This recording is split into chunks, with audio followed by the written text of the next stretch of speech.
할렐루야, 성도 여러분 반갑습니다. 3월 31일 목요일 말씀 묵상입니다. 오늘 본문은 누가복음 24장 44절로 53절의 말씀입니다. 성경을 같이 읽으십시다. 또 이르시되 내가 너희와 함께 있을 때에 너희에게 말한 바 곧 모세의 율법과 선지자의 글과 시편에 나를 가리켜 기록된 모든 것이 이루어져야 하리라 한 말이 이것이라 하시고, 이에 그들의 마음을 열어 성경을 깨닫게 하시고, 또 이르시되 이같이 그리스도가 고난을 받고 제3일에 죽은 자 가운데서 살아날 것과 또 그의 이름으로 제사함을 받게 하는 회개가 예루살렘에서 시작하여 모든 족속에게 전파될 것이 기록되었으니 너희는 이 모든 일의 증인이라. 볼지어다 내가 내 아버지께서 약속하신 것을 너희에게 보내리니 너희는 위로부터 능력이로 입혀질 때까지 이 성에 머물라 하시니라. 예수께서 그들을 데리고 베다니 앞까지 나가사 손을 들어 그들에게 축복하시더니 축복하실 때에 그들을 떠나 하늘로 올려지시니 그들이 그에게 경배하고 큰 기쁨으로 예루살렘에 돌아가 늘 성전에서 하나님을 찬송하니라. 아멘. 그리스도인, 예수를 믿는 사람은요, 예수님의 증인으로 부름을 받은 사람들입니다. 엠마오로 내려가던 제자들과 함께 또 예루살렘에 있었던 제자들을 먼저 찾아오신 주님이 그들에게 너희에게 평강이 있을지어다라고 말씀하셨습니다. 주님의 평강으로, 주님의 평안으로, 주님의 화평케 하심으로 우리가 위로를 받고 격려를 받았으니 그 주님의 평강을, 주님의 평안을 널리 전파해야 합니다. 그 평안은 바로 예수 그리스도로 인하여서 하나님과 죄인들이 화평케 되는 것을 말하지요. 그것은 예수님께서 십자가의 고난을 당하시고 부활하심으로써 제사함을 얻는 회개를 전하는 것이지요. 엠마오로 실망하고 내려가던 두 제자에게 예수님이 성경을 풀어주셨습니다. 또 그것처럼 예수님은 오늘 다른 제자들의 마음을 열어주십니다. 그리고 성경을 깨닫게 하십니다. 그 내용은 이런 것이었습니다. 모세의 율법과 선지자의 글, 예언서지요, 시편, 시가서를 통해서 그 내용이 나 예수를 가리켜서 한 모든 약속이 다 이루어지고 성취된다라고 한 말이다라고 예수님이 다시 깨닫게 해 주십니다. 구약 성경은 예수님을 가리켜 약속되고 예언되어지고 기록된 모든 약속과 예언이 성취되는 것이 바로 구약이라고 말씀하고 계신 것이지요. 예수님이 이 땅에 오셔서 죄인들을 위하여 대신 죽으시고 부활하심으로 예수님의 이름을 믿는 자들은 속죄함을 받고 회개하고 복음을 믿고 거듭납니다. 그리고 그들이 그 복음을, 하나님 나라의 도를 모든 족속에게 전파하고 제자들이 이 일의 증인이 되어야 한다고 말씀합니다. 그것은 예루살렘에서 시작하여 온 세계 모든 족속들에게 전파될 것이 성경의 기록이라고 주님이 말씀하십니다. 그래서 제자들, 너희는 이 모든 일의 증인이다라고 말씀합니다. 증인은요, 목격한 것을, 체험한 것을 있는 그대로 증거하는 사람들이죠. 그러니 예수 믿는 우리들 모두가 주님이 이루신 이 일에 대해서, 또 마지막 땅끝까지 모든 족속에게 복음이 전해질 때까지 그것을 증거하는 자가 되어야 한다라는 것입니다. 예, 그리스도인은 예수 그리스도의 증인이 되어야 합니다. 사실 제자들인 그리스도인들이 이것을 자신의 힘과 열심과 노력으로 감당하는 것은 불가능합니다. 예수님의 십자가를 믿고 부활하심을 믿고 성령의 능력이 덧입혀질 때까지 기다려야 합니다. 그때야 가능합니다. 예수님은 하나님께서 약속하신 성령을 보내주시겠다고 말씀하시면서 예루살렘을 떠나지 말라고 제자들에게 당부하십니다. 그들로 마음이 열어지게 하시고 말씀을 가르쳐 주실 때 깨닫게 하시고 그것을 믿고 그리고 전하게 하시는 일을 성령의 권능을 힘입어서 하라고 말씀합니다.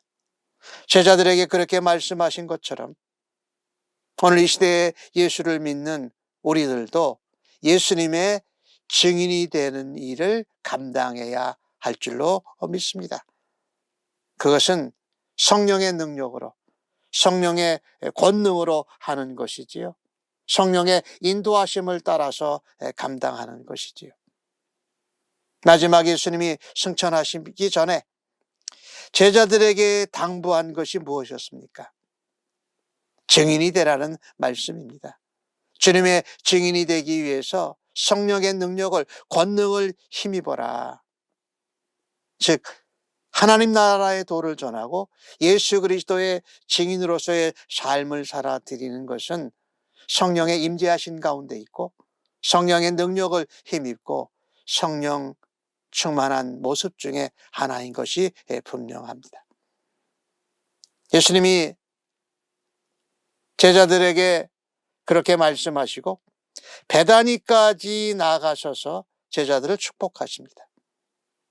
주님이 승천하시는 모습인데 주님의 십자가, 예수님의 부활에 대한 확신은 주님이 다시 오실 것, 재림하실 것을 소망 가운데 기다리는 삶으로 이어져 갑니다. 이 땅에서 모든 사역을 다 마치는 신 예수님께서 베다니에서 제자들을 축복하고 승천하시지 않습니까?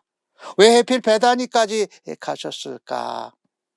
베다니는 예수님의 십자가 사역과 부활과 관련돼서 아주 중요하고 의미 있는 장소입니다. 베다니에서 한 여인이 예수님을 위하여 옥합을 깨뜨립니다.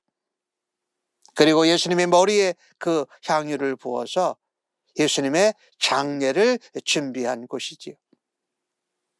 또 베다니는 죽었던 나사로가 다시 살아남으로써 예수님의 부활하실 것에 대한 예표로 나사로에게 일어났던 일이 바로 베다니입니다.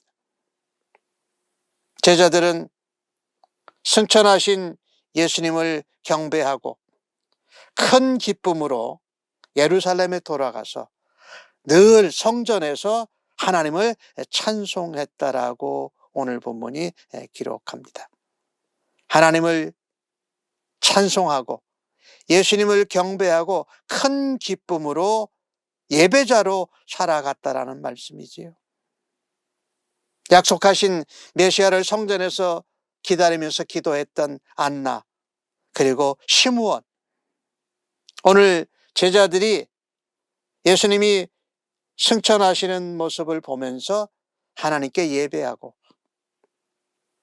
또 찬송하고 큰 기쁨으로 이 복음을 증거하는 일을 감당했다라는 말씀이지요. 우리도 주님 다시 오실 때까지 주님을 바라다 보며 소망 가운데 예배자는 삶을 살아드려야 할 것이 분명합니다. 예배를 드리고 삶의 예배로 하나님 앞에 기쁨과 영광이 되기를 간절히 바랍니다. 아울러 마지막 승천하시기 전에 주님이 부탁한 것이 무엇입니까? 하나님의 도를 전해라. 하나님 나라를 전해라. 예수 그리스도의 증인이 되어라. 복음을 증거하면서 너희들이 또 다른 예수의 사람, 제자들을 재생산하는 역할을 우리에게 부탁하셨습니다. 그것은 바로 제자들이지요. 그리스도인들이지요. 이제 복음을 증거하는 사역을 제자들에게, 주님의 증인들에게 맡기시고 그곳이 바로 주님의 몸된 교회 공동체임을 말하고 있습니다. 교회가 재생산을 하고 복음을 증거하고 예배드리고 삶의 예배로 하나님의 영광을 드러내는 교회 공동체가 되어야 한다는 것입니다. 교회는 재림하실 예수님을 소망 가운데 붙잡고 예배하는 자로, 또 복음을 증거하고 예수를 전하는 공동체가 바로 교회다. 하나님의 은혜의 공동체여야 할 것입니다. 예수님의 사랑, 예수님을 사랑하는 공동체. 그래서 서로 사랑하고 성령의 능력으로 하나 되는 그런 공동체가 되어야 할 줄로 믿습니다. 예수 그리스도의 십자가의 고난, 부활하심, 다시 오실 예수님을 기다리면서 예수 복음을 증거하고 예배자로 또한 제자를 재생산하는 다가 우리 예수님 오시는 것을 맞이할 수 있는 주의 백성들로 살아들이실 수 있기를 예수님의 이름으로 간절히 축복합니다. 아멘. 사망 권세를 이기시고 부활하신 우리 주님 예수 그리스도의 은혜와 그 사랑과 능력을 보여주시고 우리로 마음을 열게 하시고 우리에게 그 사명을 맡겨주셔서 감사합니다. 주님의 증인으로 하나님 나라와 예수 그리스도를 증거하고 죄사함을 얻는 회개를 통하여 구원의 복음이 모든 족속 땅끝까지 전해지도록 저희들을 사용하여 주셔서 감사합니다. 성령의 능력으로, 성령의 권능으로, 성령의 충만함으로 그 일을 감당하게 하여 주옵소서. 아울러 주님 다시 오실 때까지 소망 가운데 재림을 고대하며 예배하는 자로, 삶의 예배를 드리는 자로 저희들을 사용하여 주실 줄로 믿습니다. 감사하옵고 존귀하신 예수님의 이름으로 기도하옵나이다. 아멘.